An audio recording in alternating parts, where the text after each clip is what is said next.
শিবরাত্রি উপলক্ষে গাছে পতাকা লাগাতে গিয়ে বিদ্যুৎস্পৃষ্ট হয়ে মৃত্যু হলো এক যুবকের। ঘটনাটি ঘটেছে কোচবিহারের খাগড়াবাড়ি গ্রাম পঞ্চায়েতের বালাপাড়া এলাকায়। জানা গিয়েছে, শিবরাত্রি উপলক্ষে বালাপাড়া এলাকার শিব মন্দিরের ওপর বটগাছে কাঁচা বাঁশ দিয়ে পতাকা লাগাতে গিয়েছিলেন মহেন্দ্র বিন নামের এক যুবক।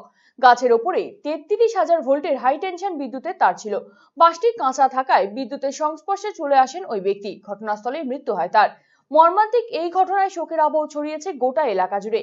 দুর্ঘটনার খবর পেয়ে ঘটনাস্থলে ছুটে যায় কোচবিহার দমকল বিভাগের একটি ইঞ্জিন এবং পুন্ডিবাড়ি থানার পুলিশ।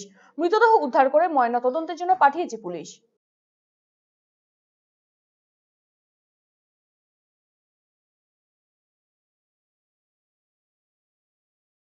এসে দেখলাম যে এখানে ঠাকুর মন্দিরে পূজা হচ্ছে, তো তার উপরে কাঁচা বাঁশ দিয়ে ঝান্ডা লাগাইতে গেছে। উপরে হচ্ছে 33,000-এর কারেন্ট, ওইখানে লাইগে মানে জ্বলে গেছে, ওইখানে উপরেই স্পট ডেড সাথে সাথে।